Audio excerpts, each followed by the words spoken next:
The product owner. So who is the product owner? What does he do? How is he relevant in this world of software development or complex product development? Hi, my name is Chris. Welcome to my channel, Everything Agile, where I try to share my agile knowledge to all prospective and practicing agile practitioners out there to help you become as successful as you can be with your teams and within your organization. So today we're going to be talking about the product owner role. Remember, the product owner, as per the Scrum Guide, is one of the roles in Scrum. We have the product owner, we have the Scrum Master, and we have the development team. Mind you, the development team, the word development team or developers actually constitute everybody that works in the team. But in the context of separating their roles, we have the product owner, we have the Scrum Master, and then we have the dev team, the engineers, those that write the code, right? So in my last video, I went deep into the role of the Scrum Master. So today we're going to be talking about the role of the product owner. So who is the product owner? So this is the guy or the gal who meets with the customer, all the stakeholders, and gets all the requirements that are needed to produce or develop the product that the customer wants so that the end user needs can be satisfied. That way, the organization, the company wins, the software development company wins, and the customer wins because value is being delivered to them because their customers will be served with a usable product. So that is who the product owner is. So he meets with the with the stakeholders or with the customers and gets those requirements, which are user stories that the team actually works on, right, to develop the product that they are working on. So what are his responsibilities? So he is in charge of coming up with the product goal. So what is the goal? What's the vision of the product? What is he trying to get the team to stand behind, right? What is that North Star? What are they aiming? If the customer wants maybe the development of a ride sharing app, so he would be coming up with a goal that will be inspiring and motivating to the development team that, hey, by the time we are done with this product, this is the goal that we should have achieved. Something that inspires the team, right? So he's responsible for coming up with that product goal. And then he's also responsible for creating the product backlog items, which is abbreviated PBIs, right? So these product backlog items, they are simply just the user stories which appear in the product backlog. Well, not appear.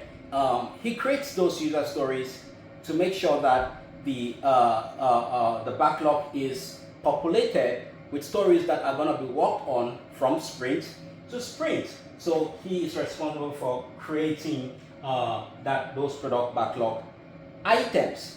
Now, remember, I keep on referring to the product owner as one person. As per the Scrum Guide, this cannot be a committee also. It has to be one single person, right? If the team is becoming a little bit large, such that they're breaking up into two, right? They should still have a common product backlog and they should still have a common product owner. So very important, take note of that. So he's also responsible for ordering the product backlog items, right? Because the Scrum team, they're aimed at delivering value fast, right? And they should deliver value based on the importance and the needs of the customer. So he is responsible for having that conversation with the stakeholders to understand what are the top priorities, right? What are the top priorities about the product that they are developing? Which piece of that software is most urgent, right? If they're talking about maybe the MVP, the minimum viable product, what is that little piece of the big goal that they can develop really fast, maybe in sprint one, and have something that the customers can actually see that, okay, proof of concept, that users can actually use to say that, okay, this product works, and these are the very basic bare minimum features that are usable, that can actually validate that yes, this project was worth it, and let's continue developing the rest of the features of this software application, for example. So the MVP comes into play when the product owner has that conversation with the stakeholders. So he has to prioritize this backlog such that they pull in those very important user stories that the end user or the customer actually prefers to have. So you as an agile practitioner, maybe in the capacity of a scrum master or a team coach, as they are currently called, especially if you're in the safe environment. If you're aware that, you know, we've upgraded to SAFe 6.0. So they're called team coaches now. So you can coach your PO as a scrum master or a team coach to use a technique such as Moscow. M standing for what are the user stories that we must do, right? Those that are non-negotiable, that, you know, they're so important and so vital that kind of proof of concept stuff, we need that to be developed in like the very first sprint of that product development, right? Or software development in that case. So the next items that must be ordered into the sprint backlog would be things that could do, right? What are the things that, no, not could do, should do? So these are just lesser, they're important, but they're not as important as the user stories that must be done. They should be done, second priority, they should be done. They're not as important as those that must be done. It's not a do or die, right? Then those that could be done are like the nice to haves, right? It could be done. If it's not done, it's not the end of the world, right? After the user stories that must be done and should be done have all been developed by the developers in the sprints ahead, then they can start picking up items that could be done, those nice to haves, right? And then there are also things that we won't do. The W stands for those product backlog items that we won't do it. The team should not do it, as a matter of fact.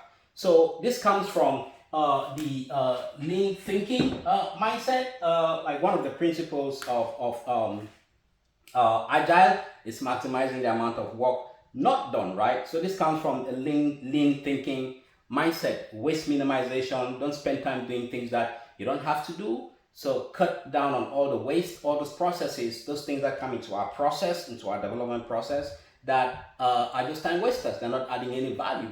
So it's very important for the product owner to identify some of those things and make sure they don't arrive on the product backlog, right? So that's ordering the product backlog items.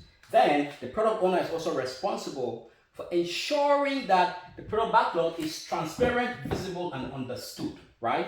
So this brings us to the product backlog refinement sessions, where the product owner makes sure that every item in the backlog meets the definition of ready, as a matter of fact, and it's ready through the eyes of the developers, the team, or the team members that are going to actually pick up those stories and actually work on and implement them and transform them into code that would be shippable by the end of the sprint, would be add to the increment that already exists and will be shipped by the end of the sprint. So it has to be visible, it has to be on there using tools like Jira, you know, so that helps with visibility. And then it must be transparent and it must be understood.